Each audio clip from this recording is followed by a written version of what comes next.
and welcome to Alzheimer's Speaks Radio. I'm your host, Lori LeBay, and I'm so excited that you're joining us today. We are going to have a fascinating conversation as usual as we learn from people all around the world at all ages and stages of life. Stay tuned as we shift our dementia care from crisis to comfort. Here we go. What you think about, you will bring about the mental change.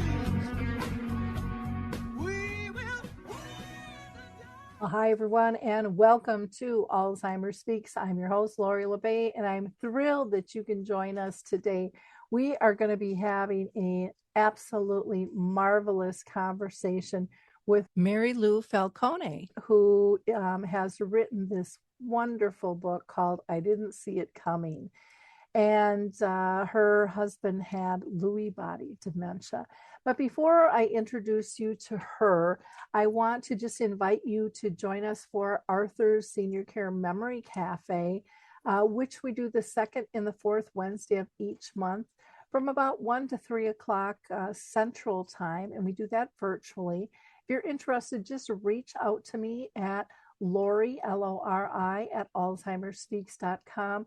Also on the last Wednesday of every month from 10 to 11:30, we meet at the Shoreview Community Center here in Minnesota.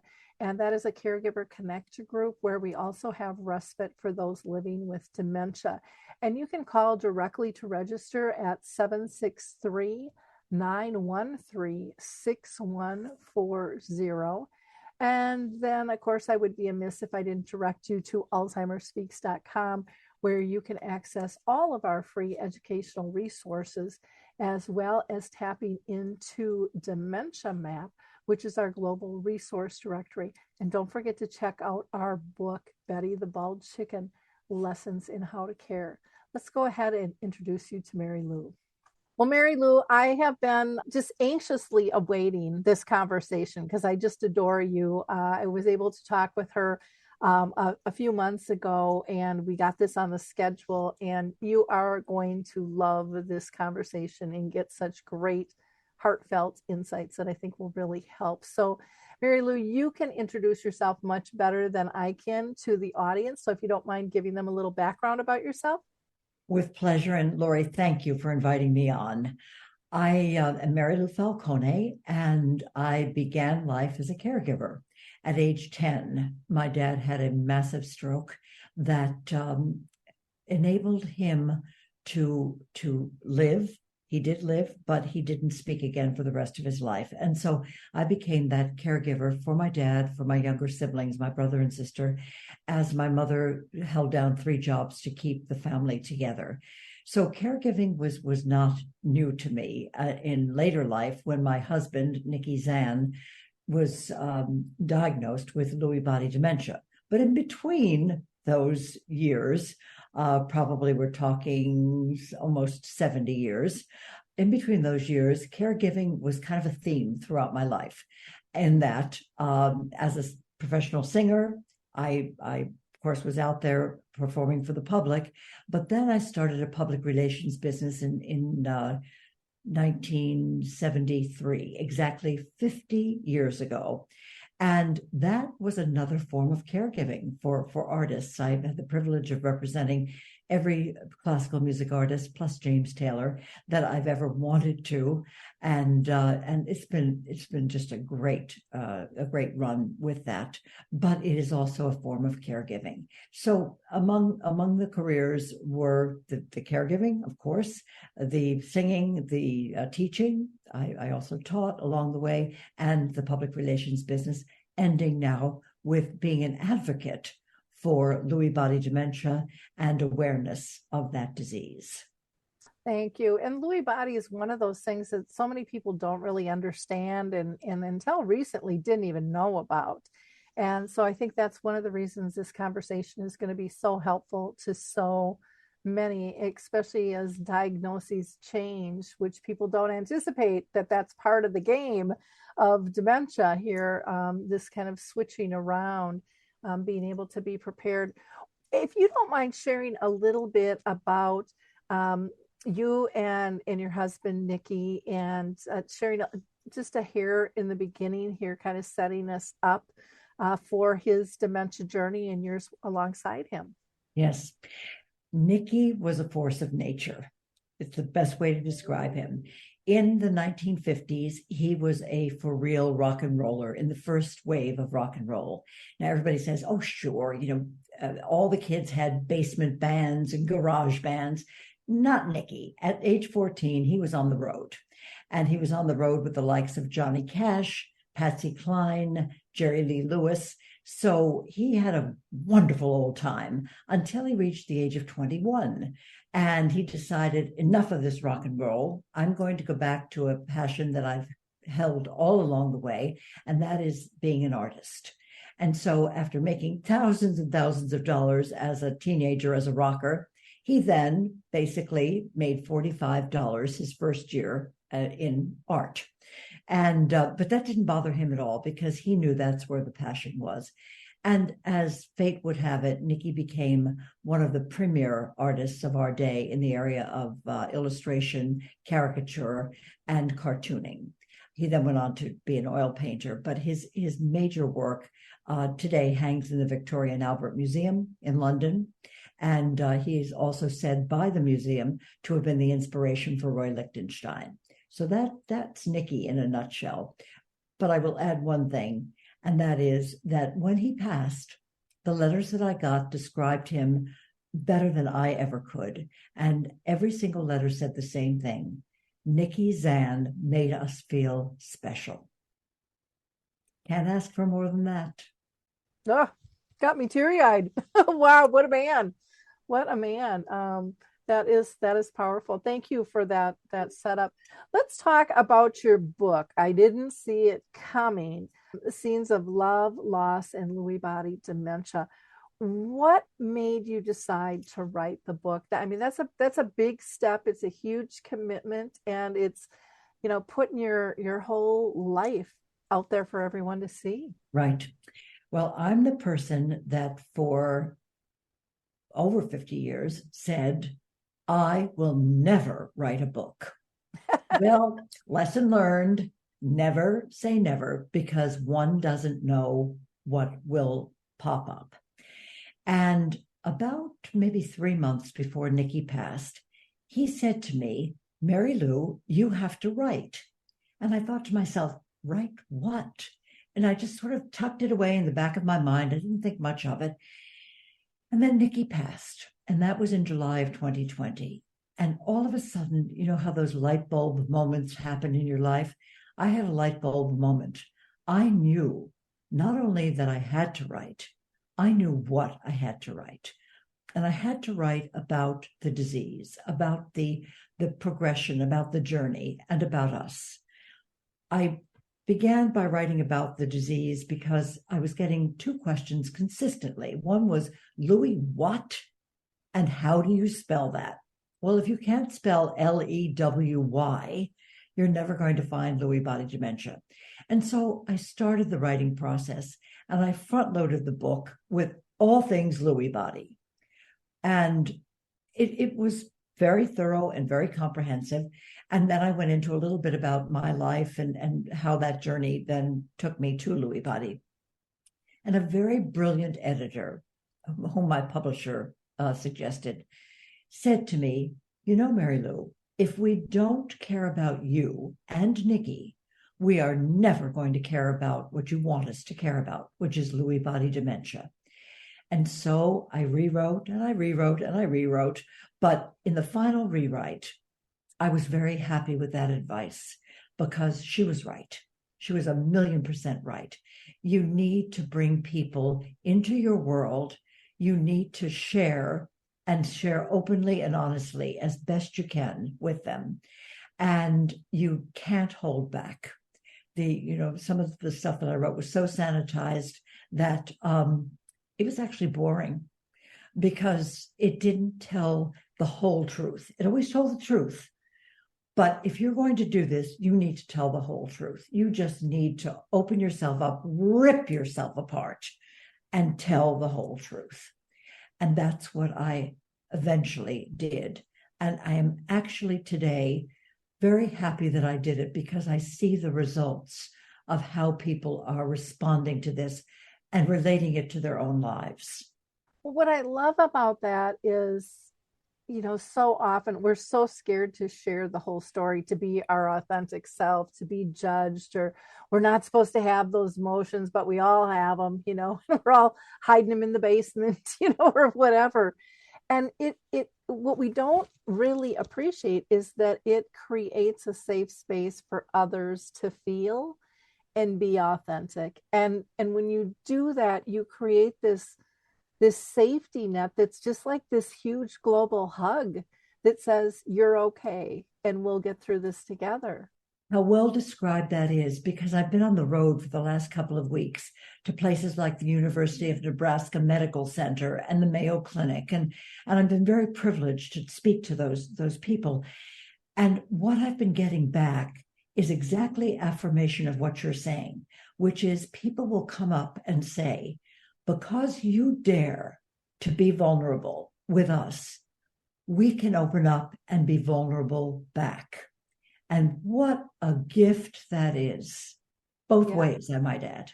Oh, definitely. I know when I started on this journey, I joined the National Speakers Association, and it was like they had a couple of rules back then, and it was like, pick a path. Who are you going to talk to? Are you going to talk with the medical professionals? Are you going to talk with the direct care? Are you going to talk with the families? The people with dementia weren't even included in it. And I'm like, I want to talk with everybody, because if we aren't inclusive, we'll never make sustainable change.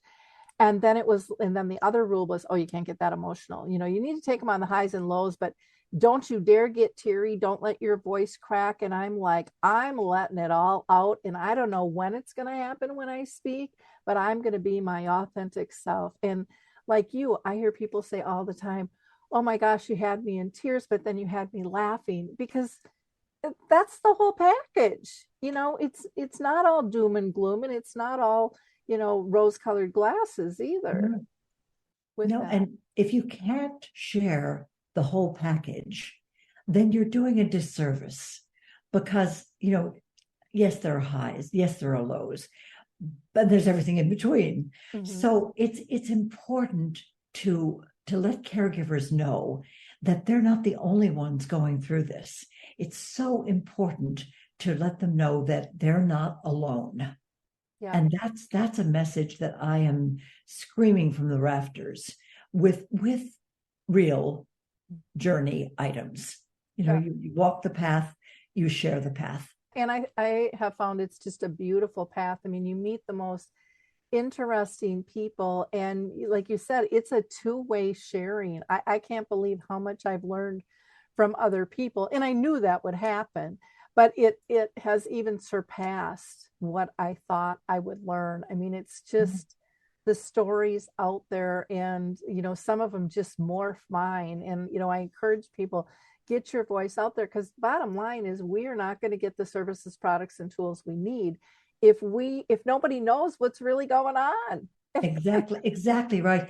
And I'm finding, and this is revelatory, I'm finding the medical community, the doctors, actually coming up to say thank you. We need to hear reality from the caregivers. That to me has been just astonishing, that they seem to be not just listening, they seem to be embracing what's being said. What a gift. And I think part of it gives them hope, because they don't know the other side. And so there's so much of this zip-lipped going on in terms of even, if I give somebody a diagnosis, who do I refer them to? And it's the everyday story that teaches people how to live graciously with the disease. I mean, we still need the academic and the medical models, because that teaches us something totally different than the in the trenches. But we need to merge them if people are going to live well together. Absolutely. And I hadn't experienced the openness of the medical profession 3, 4, 5 years ago, 6 years ago. I hadn't gotten that, except for a couple of exceptions, but generally speaking, not. And now it's just the opposite. The doors are flinging open. They are greeting and welcoming. And I say yes. For every caregiver out there, everyone needs this. Yeah. And so for people listening, share your stories with your doctor. I mean, that's okay. I know time is limited when you're meeting with them. Sometimes you can write things up, certain things happen that just are so heartfelt. And there's stories the doctors can use to comfort other people too, without disclosing who you are or any of that kind of jazz. That's right. But again, it removes that I'm all by myself. Nobody understands. No one's here to help. And it builds, I think, a level of compassion in all of us. And we have to layer that over time, especially in the world we're living in. We've kind of lost that. Absolutely. But you said something just a couple of sentences back that I want to underscore because it was such a good comment. And that was about writing it down.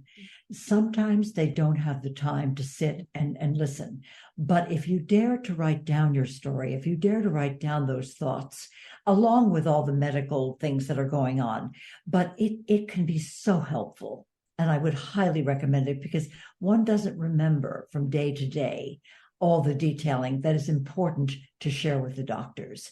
And especially if you have multiple doctors, they all need the same information, and actually logging it will serve that purpose. And sharing it with other family members too, because they don't always see, especially if you're the primary care partner, they don't always see what you see. That's true. And that can really help. Plus, did you find this whole process healing for you? I know for me, writing, if it was a blog, if it was journaling, if it was a book, it was all a healing process that I didn't really expect when I did it. Yeah. I sat and wrote very often late at night because it was very quiet and peaceful. And I don't mind saying this, I would sit and write with tears streaming down my face. Mm-hmm. I mean, the desk was so wet, it was ridiculous. But after I did that, there was this feeling of just release of pressure and gratitude that I was able to share it, number one.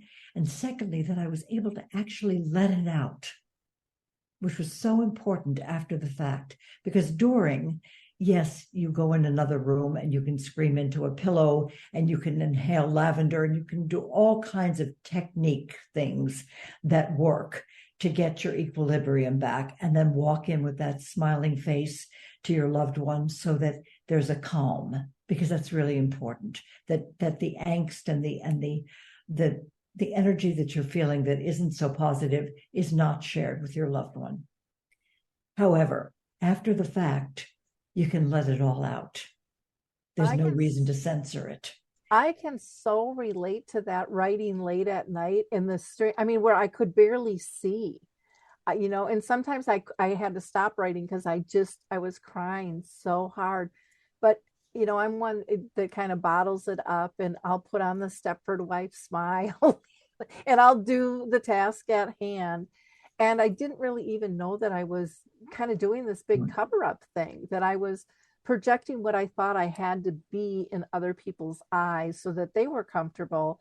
And I was ignoring how I was comfortable or my loved one was comfortable, because I think I had this fear of judgment of others that I didn't even know until I started writing stuff down. And then it was like, oh, it's okay. It's okay to be this, and that's interesting. And you can't move through it if you don't acknowledge it. Then you get stuck. Yeah. And so that release, that crying was, that writing down, all of that was very, very powerful for me.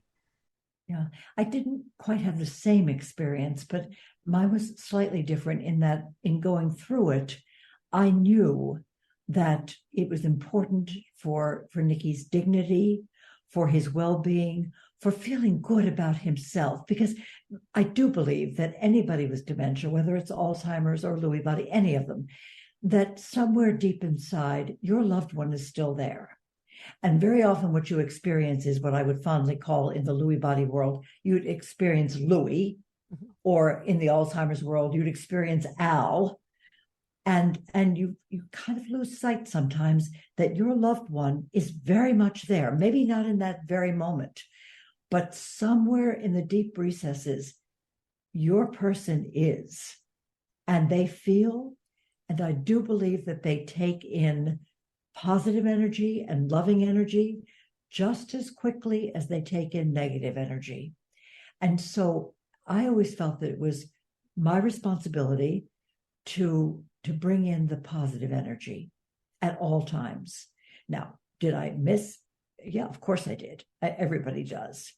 But one has to learn to, when you do miss, when you are edgy, when you've had it, kind of like up to here and then beyond, you need to then forgive yourself for losing it, for not being the perfect person, because nobody on the planet is. And in forgiving yourself, you can go back for the next round and do a little better, try a little harder. And it'll happen again, guaranteed. But it's important for you to know that you're human and you need to take care of you also, not just your loved one. So it's that balancing act that's consistently there. And when you do have those moments of, I've had it, I'm going to scream, I can't take another minute, take yourself out of the room, scream into a pillow. I usually use the F word, which I do not use in real life, but I can tell you that if you use heck, darn, damn, it's not going to do it. Mm-hmm. You just scream the word into a pillow. And then I would take a lavender sachet and I would inhale very deeply, like a yoga breath, to calm everything down. And that made an enormous difference. Then I could go back in genuinely smiling, genuinely at peace. Yeah, it is amazing when you release. I used to go downstairs, everyone would leave the house. I'd make sure all the windows were shut and I would just scream at the top of my lungs. And I would have a conversation with God. And what I realized for me was even though I was thinking that I was trying to resolve whatever was going on, that I was like swirling in the minutia of everything. And when I would go downstairs and I would yell, and I'm like, finally I started yelling, what's my lesson? There's got to be a lesson in this. And then usually within 20 minutes to 2 days, the clarity was unbelievable because I was asking the right question. I was looking for the right thing, because we don't always have the answers. And so you have to, for me anyways, I had to broaden the net and say, okay, I don't really know. I don't really know. Yeah. And then the other thing I would do was, you had mentioned the yoga breath. I would take like 11 deep breaths, and on my inhale, I would ask God or my higher power to give me whatever I need in that moment. And I used to be specific, but again, I don't really always know what I need. And so I just left it open. And then on my exhale, I would ask for all the toxins in my mind, body, and soul to leave the building. And so I kind of felt like it was a double fold. But, those deep breaths change our whole mechanisms in our body and can ground us. It's kind of like going back to, I think when my mom says, count to 10, when I was little, count to 10 before you react. It was just that rebalancing act. But those little pieces add up. And you're so correct when you said they can soak in the joy or they can soak in the negative. I mean, and they'll mirror it back. Absolutely. And sometimes we don't even know when we're being negative because we think we're being kind of that Stepford Wives and we've got it all covered, but they're seeing the roll of our eyes or they're hearing that soft sigh of, oh my gosh, I don't know how much of this I can do. They're taking all that stuff in on us. Yeah. And just the vibration, vibrations alone are very, very strong. I would, when Nikki couldn't get up from the table anymore, for instance, instead of just picking him up, I would go over as if I needed a hug, and I would embrace him completely. And then as I was embracing him, lift him, because it was, again, the dignity that was being preserved and the feeling of a loving touch rather than, okay, time to get up. It doesn't quite work. And being given the strength. You were just alluding to that, and asking for the strength to get through things. Last week, I was at the Curtis Institute in Philadelphia with music students, and we're talking about the book, and we were talking about my journey, etc. When I got done, one 20-year-old young man raised his hand, and he said, "I have a question. How did you do it?" And I took a deep breath, and I don't proselytize or any of that, but I did say, I had my faith. And with my faith came a belief that there's a lot more than me around. Mm-hmm. And you call it whatever you want to call it. I'm not going to label it. But because of faith and my belief in prayer, and Nikki also believed in that, I was able to get through every day asking for help from beyond me. And I will also add to that, we were helped by COVID. Odd to say, most people found COVID, just a horror. Not us. We were into, I guess it was the last 5 months of Nikki's life. It was when COVID hit. And it's just when I needed to be only with him 24/7. And I could be. What a gift. I mean, we have Thanksgiving coming up and the holiday season, and you think about all the things you're thankful for. I'm thankful. Wow. Thank you for sharing that. Let's talk a little bit about Lewy body and how it's different from Alzheimer's disease. And were you told that, upon diagnosis, or did you have to figure that out yourself? I will say that our neurologist was a genius at diagnosis. He knew from a cognitive test and watching Nikki walk and said, this is Lewy body dementia with Parkinsonian aspects, right out of the gate. From then on, I learned very quickly with all the questions that I had, the pages of questions that I prepared for various visits. What I learned was I was on my own. There was no help being given, no help being offered. Now, the reasons I'll never know, but that was the fact. So I had to find my own answers. And that was a process. I would say I felt the same. And it was really through storytelling and just letting my mind be able to play with different scenarios of how do we turn this around, or how do we, I came up with like the reaction equation. I'm trying to figure out for my mom, she had Alzheimer's disease. Why did she react that way? Instead of blaming it and saying it's wrong, it's like, no, it's a clue. It's a clue to me, and I have to figure out why. And then that pulled me back to look, kind of in what I imagined her world to be like and how she came to that conclusion. And there was always a rational reason when I stepped into that space. Her space. Yes. Her space, not yours. Exactly. Yeah. Exactly. Yeah. But you asked a question about the difference between Alzheimer's and Lewy body. Mm-hmm. So they're both neurodegenerative diseases. And Lewy body is the second most progressive dementia after Alzheimer's disease, affecting 1.4 million people in this country alone. And that's a big number. And when you stop to think about, some of the celebrities who have had it, Robin Williams did and didn't know it, Estelle Getty, Casey Kasem, Dina Merrill, and the list can go on. The fact is that it manifests itself very similarly. That is, LBD, Lewy body dementia, manifests itself very similarly to Alzheimer's disease, meaning that there is decline, there is cognitive decline. But there are two major factors that distinguish it. Well, three, actually. One is that REM sleep disorder is part of Lewy body. That means that when you're dreaming, instead of just dreaming that you're rolling down a hill or running down a hill, and we dream our limbs aren't actually moving. But with Lewy body, you'll find the legs moving. Or the person's dreaming that he's punching a punching bag. Well, you, the person in bed with this person, may become the punching bag because they punch out. So it is acting out. That's one. Second, very strong difference is the hallucination. Hallucinations, audio or visual, are part of Lewy body very often in the early stages. And the third and probably most telling difference is that Lewy body is like being on a roller coaster, meaning one day your loved one is 100% themselves. And this can be many years into the disease, not just at the beginning. And the next day, that person doesn't even know who you are.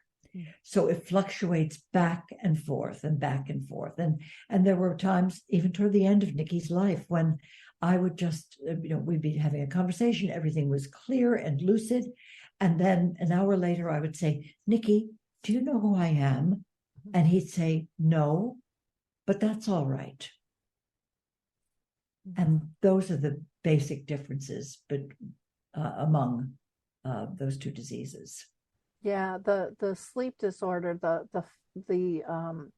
the dreams, the vividness, and I mean, I know people that are afraid to go to sleep because they're afraid they're going to hurt somebody or kill somebody, literally, and the fear of being attacked and having to fight, and doctors giving medication to sleep, but their body is fighting going to sleep because they're just so scared. Anxious.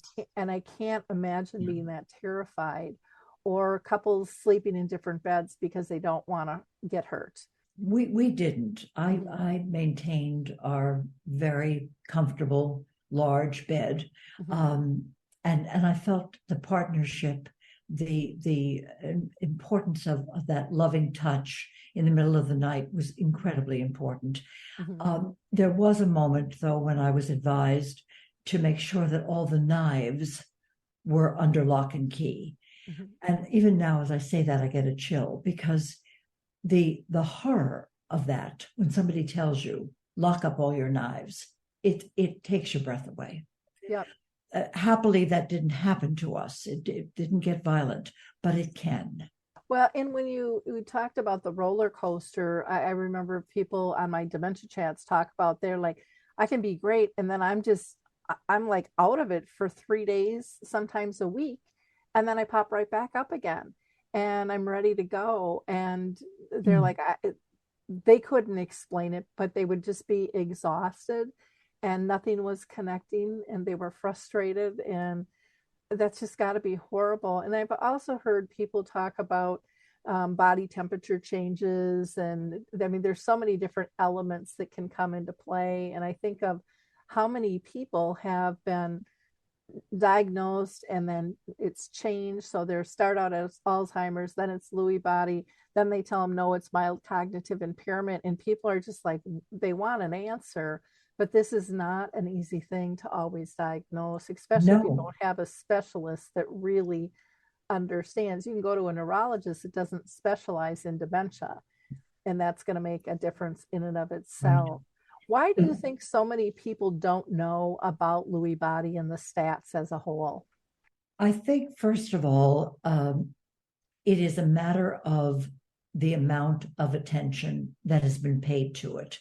I think that Alzheimer's, I mean, if 50 years ago, we weren't calling Alzheimer's. We were calling it hardening of the arteries or some such senility, and all of a sudden, somewhere along the line, the name Alzheimer's became known. It became known because a lot of people were dealing with it, and a lot of famous people were dealing with it. And when you get famous people in the mix, all of a sudden there is attention. When the attention happens, there is money. Then that gets spent on the research that needs to be done. And as the research gets done, there are leads to the cure for any of these diseases. So Alzheimer's was the first one out of the gate with all of this.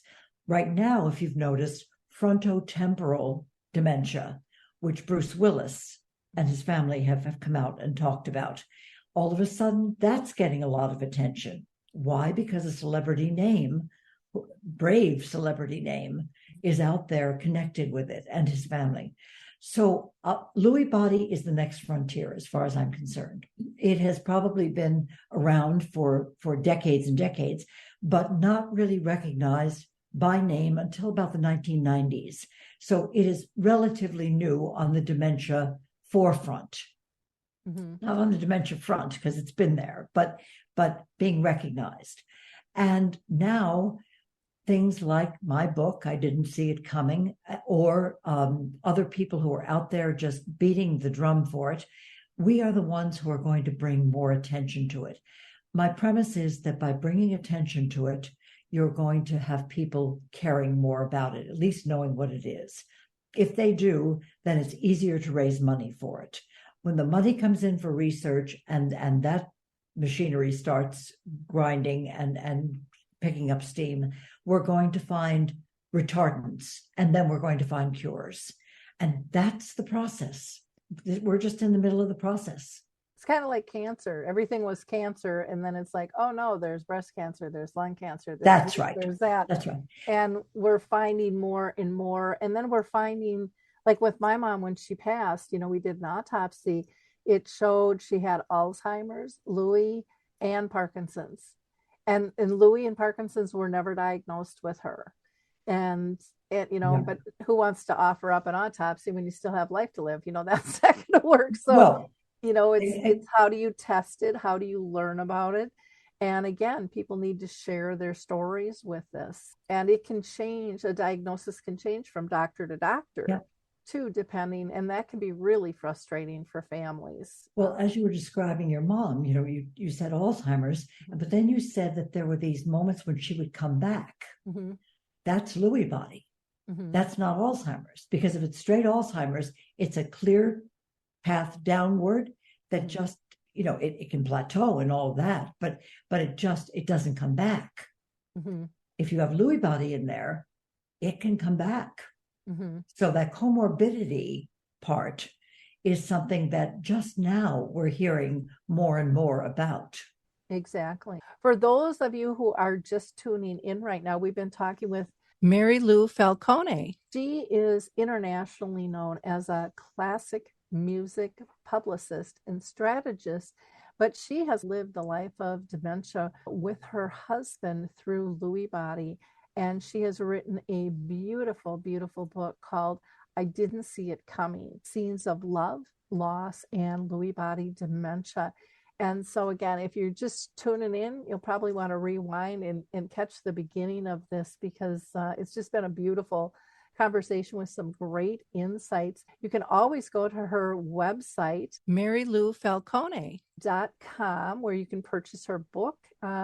Or she also recommends going to the Lewy Body Resource Center, which is the Lewy Body Resource Center.org for information as well. We're going to continue on with this conversation because I've just found it so interesting, and I appreciate your honesty, and it's so nice to talk to an authentic person who is willing to share it all and isn't embarrassed about it or ashamed. It's just part of the journey. And I think sharing our stories, it's kind of like the glue that holds us all together, makes us not feel so alone. So when you, over your life, you've cared for many, many different people, from your dad to your husband and things. What can make a difference when you're caring for a loved one? What are some of your key tips? When you're caring for a loved one, I think it's important to remember that even when that loved one doesn't seem to be there, they are there. Mm-hmm. Some way, shape, or form, they respond to that touch, to that kiss on the cheek, to that hug. Those are very important moments. I also think that there are three things that people really need to know. One is that they're loved. Mm-hmm. Secondly, that they're safe. Mm-hmm. And third, that they're protected. Mm-hmm. Those are important elements. I also think that there is no blame, there is no shame. Mm-hmm. Things will happen along the way. And, your body gives out, your body functions are not always what you would wish they were. And I won't get into it graphically because we all know we're talking about incontinence, we're talking about all kinds of things. And those are moments when you just need to be on the cleanup crew, but also to allow the person that you're with to know that it's not their fault. You cannot blame them, and they can't be ashamed of what's happening, because it's not what anybody would want. It's certainly not, no one asked for it. And lastly, it just happens. So the acceptance of that is incredibly important. So no blame and no shame. Yeah, it's not like they're doing it on purpose, No, And I mean, it can be incontinence, or it could be a spewing of incontinence, when they're saying things that you've never heard them say before. no. It's the disease, and really remembering not to take it personally, with that. And how would you want to be treated? Well, exactly. And it, when someone comes out with an expletive or something really crazy and or hurtful, it's the disease talking. Mm-hmm. It's not your loved one. And Yep. to remember that is so important and hard. No, I'm not going to sit here and tell you this is an easy journey. It's not. It simply is not. But there are so many beautiful moments within it if you will allow them to be, and not just let the anger get the better of you. Also, other people, we're surrounded by people who want to do well, who want to do what's right, who want to help. But what I had to learn was not everybody is capable of understanding and or of helping you. There are people who can't.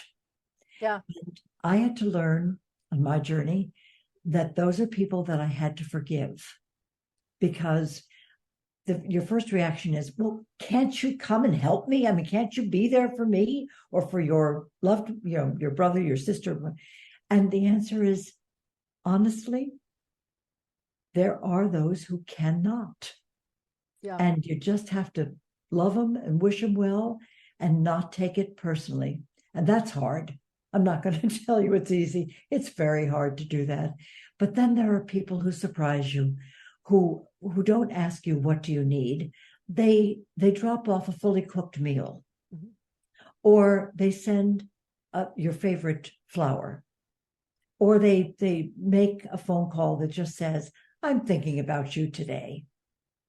Yeah. What gifts, what beautiful gifts. Well, and I think too, I know like my brothers were two that they just couldn't do what I wanted from them, what I expected of them. Because I think we all think, well, everyone's like us, so they should just get this, because on our minds, it's so clear of what needs to be done and how to do it. And I'll never forget the conversation. This was after my dad had died. And I was sharing some stories saying, I think I'm going to write a book, which I still haven't written this one yet. And I was sharing stories about Mom. And my older brother said, where'd you get the stories? And I remember, I think I probably shook my head like I was there. And it was in that moment that I looked at both my brothers so differently. And I felt sorry for them, because they don't have all the moments that I have, because they chose not to be able to be part of the difficult times. They lost out on all the incredible times, or just day to day, precious little things that we take for granted. They missed all that. Oh, yes. And that moment allowed me to go, I can't change this. This is their journey. And I was trying to like cram them into a little crack and come down my river, Right. And it wasn't working. And I realized when I finally let go that I had more time for me. I had more time to care the way I wanted to, and I wasn't carrying their burden. And I didn't even realize I was carrying that on my shoulders until I let it go. Yeah. And that was pretty powerful. Very powerful. And we would wish for those we care about and love that they would invest in a way that actually they will gain from, they'll be nourished by. But if they don't want to go there or they can't go there, I don't think that's that they don't want to. I think that there are certain people who are wired in such a way that they're unable to. And that's a reality. And that's okay. Like I always say, the world would be pretty boring if everybody was a clone of me, Yeah. Yeah. or a clone of you. I mean, that just makes the world go round, and realizing everybody has their own choices and consequences and journeys in this life, and they're all a little bit different. Gosh, there's so many more things I want to ask of you. I want to see if you have any helpful hints for caregivers, just briefly, that you want to share with our audience. I do. I think for caregivers, it is very important to carve out a little bit of time every day for yourself. That can mean sitting and doing nothing, having a cup of tea. It can mean finding someone to come and sit with your loved one while you go out and take a walk around the block. It can mean going and getting your nails done or your hair cut. Or if you need a weekend, I had an acquaintance who would get a beautiful and responsible caregiver in one weekend a month, who would stay the entire weekend with her husband while she came into New York City, got a hotel room, and just ordered room service the entire weekend, just to be alone and burden free for that 48 hours. Be able to sleep or do whatever you want without... Didn't matter. You could mindlessly watch television. It didn't matter. You just knew that your loved one was being cared for and that you could do that. I think that those are important things. The caregiver, if you don't take care of yourself, what's going to happen if something happens to you? What's going to happen to your loved one? I think that when you think of it that way, you don't think of it as being selfish, because caring about your own well-being is never selfish. It's actually just the opposite. It's being protective so that you can do what needs to be done on a long-term basis. But nobody can shoulder 24/7, years in and years out, the responsibility of caregiving. You have to take breaks, and you have to absolutely schedule them. It's a necessity. It's not a nice thing to do. It is a necessity. It is necessary. Yeah, that would be nice if that was worked in from the doctor. And it would be part of the conversation, because it's not something that we feel like we have permission to do or we should do. Yeah, I know you feel very strongly about having the message that you're not alone. How do you feel people should connect so that they don't feel they're alone? Yeah, I think that support groups, now I understand everybody is not comfortable in a support group, but if you've got the right support group, like-minded people who aren't afraid to share with one another, and also small support groups are very helpful, because you can really open up in those forums, whether they be in person or on Zoom calls, whatever. That's something that the Lewy Body Dementia Resource Center does brilliantly, which is they have support groups for caregivers, and those are anywhere from like 6 people to 12 people on a support group, and it works incredibly well. They also have support groups for what they call the crew. The crew are those people with Lewy body dementia. I've also heard them called warriors, which I rather like too. And those folks are people who are dealing day to day with the disease. It is in them. And they are talking to one another. And that seems to be incredibly helpful, rather than mixing everybody together. That does not work particularly well. So there are all these ways of reaching out and having people reach out to you. And sometimes, in these support groups, there are questions that will come up which are so personal that people don't want to ask them. And so they'll say, is there somebody offline who will talk to me? And I always know that that's code for there's something that's bothering me deeply and I can't share it with the group. When I was on those support groups, I would be the person to volunteer to talk to them, because I 9 times out of 10, I would assume that the discussion would go into sexuality, and it did. That's exactly where it went. It's something people don't talk about, that your loved one, it's probably, in my opinion, the last vestige that they have of controlling. And it is something that can't be taken away from them. And therefore, they will hang on to it and want it to be part of what they're about. And those are times where it's difficult. You have to learn to navigate and deal, and perhaps if you're able to fulfill the need, and if you're not, find ways to, because it is something that I believe is deeply seated. And again, it's the only thing that the person can control at a certain point. Mm-hmm. Well, I'm glad you mentioned that, because it is important. Not everything can be for everyone discussed openly, and there are groups like memory cafes that have the people with dementia and their care partners together. There's like dementia mentors, where a person newly diagnosed with any type of dementia can sign up to be mentored by somebody who is diagnosed, which is a whole different kind of ball of wax versus one of us thinking that we know what it's like. But again, we haven't lived the path. We haven't actually been diagnosed. So, Mary Lou, this has just been such a great conversation. Now, as for your book, what can people expect in your book? They can expect to laugh. They can expect to cry. They can expect to be taken on a very unexpected and kind of interesting journey of a life that basically concludes with the caregiving experience in great detail. So you can read it on a level of just an entertaining story, which I'm told it is, and I hope it is. But you can also read it as a bit of a handbook toward the end of it, so that you can get a sense of what it feels like to be that caregiver, what it feels like to be the person who has the disease, and helpful hints of how you can treat any dementia. It's not just Lewy body dementia, it's dementia in general.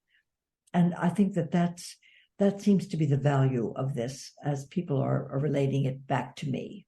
Okay. And I think so often too, like our journeys with dementia, they're so much bigger. So much of what we learn, or anyways, what I've learned, I can apply in many areas of my life. It's really about looking and communicating different, and being less judgmental, which again, I think is welcomed in all areas of life for that. So, and being a compassionate person. I just can't thank you enough for spending this hour with us. And wrapping up, again, we have been talking with Mary Lou Falcone on Lewy Body Dementia and her wonderful book, which is called I Didn't See It Coming. And you can get her book by going to her website. I'm sure it's on Amazon as well. Is that correct? It is, yes. There. And, I always ask my audience to be a giver of hope. Like, click, and share this episode. Again, not because I track the numbers, not because that's important to me. It's not. It's because there are people in your sphere of influence that need to hear Mary Lou's story. It will help lift them up and get them through a journey ahead of them. And maybe just encourage them to start sharing their story. And the more of us, that can start sharing our stories, we build this tribe and this community to say it's safe to talk about this. This is a reality, and it's the only way we're going to get services, products, and tools and support that we need. So please be a giver of hope. It takes no time, it costs you no money, just to click on a little icon and share it with others. And again, don't forget to check out the Lewy Body Resource Center as well. That's a .org. Again, Mary Lou, thank you so much, and keep up your profound work. You're really making a it is I who thank you. Difference.